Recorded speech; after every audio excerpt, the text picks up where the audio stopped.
Perahu rata di hujung selat, kain kasar buat penambat. Usul kita bangsa berdaulat, cantik bahasa julang matabat. Assalamualaikum warahmatullahi wabarakatuh dan salam sejahtera saya ucapkan kepada para penonton yang dikasihi sekalian.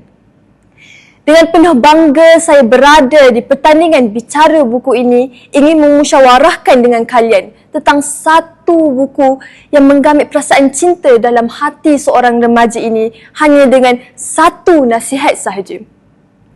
Manusia selalu mencari, tetapi jarang memahami apa yang dicari, kata Pak Arif dalam buku yang berjudul Langit Petang karya A. Samad Said.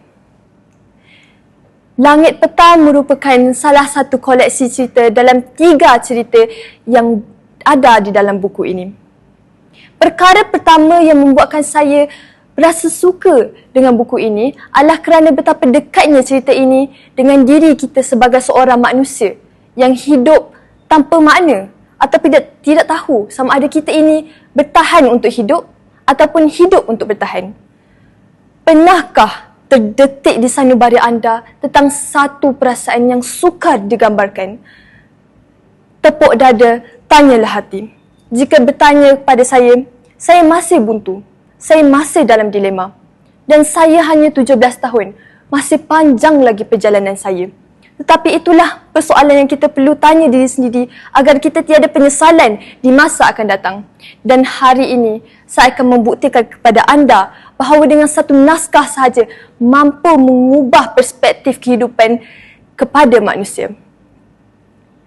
Hadirin sekalian, Langit Petang mengambil latar tahun 1980-an dengan 3 watak yang penting yang menggerakkan novel ini.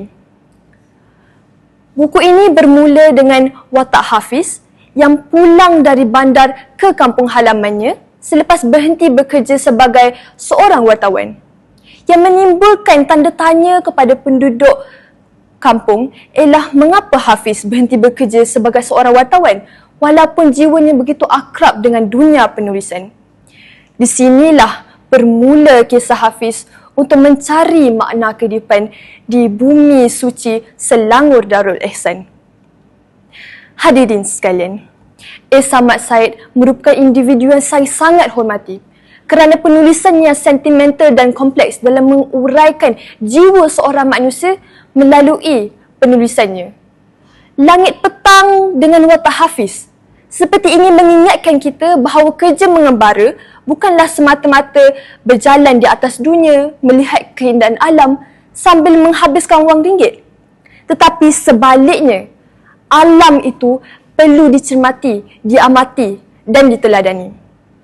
Alam ini sungguh rumit, namun mempunyai aturannya yang tersendiri. Maka beruntunglah manusia yang dapat mencari hikmah di sebalik alam aturan Allah Subhanahu Wa Taala itu. Jadi, mesti anda sendiri terfikir, apakah pengakhiran cerita ini? Apakah kaitan judul Langit Petang dengan watak Hafiz? Jadi, amaran spoiler. Akhirnya, watak Hafiz meninggal dunia disebabkan penyakit leukemia. Antara momen yang membuatkan saya sendiri menitis air mata adalah apabila Hafiz memberi zakiah watak dalam Langit Petang sebuah daun kering dan juga batu. Jadi persoalannya adalah apakah maksud daun kering dan batu ini? Selepas kematian Hafiz, akhirnya turunkanlah makna simbolik tersebut. Daun kering bermaksud ajal kita yang singkat dan bahawasanya manusia ini lemah. Dia tidak mampu melarikan diri daripada ajal kita. Batu pula bermaksud batu nisan. Bahawa Hafiz telah menjangkakan ajalnya dan bersedia menerima kematiannya. Tafsiran A. Samad Said tentang Langit Petang adalah tentang fenomena petang, bahawanya petang ini adalah sebuah pengakhiran ataupun berakhirnya kehidupan kita. Di mana setiap matahari yang terbit menjanjikan kita bahawa adanya sinar pada hari esok.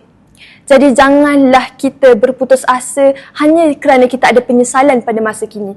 kerana kita adanya hari esok dan kita mampu mengubati penyesalan kita untuk masa depan yang akan datang. Jadi, watak dalam cerita ini tidaklah sempurna, tetapi itulah yang membuatkan kita manusia. Jadi bertaubatlah selagi sempat dan lihatlah selagi dapat. Allah berfirman dalam surah Al-As ayat 1 sehingga 3, demi masa, sesungguhnya manusia itu dalam kerugian, kecuali orang yang beriman dan beramal soleh dan orang yang berpesan-pesan dengan kesabaran dan orang yang berpesan-pesan dengan keimanan. Sekian wabillahi taufiq wa hidayah. Assalamualaikum warahmatullahi wabarakatuh.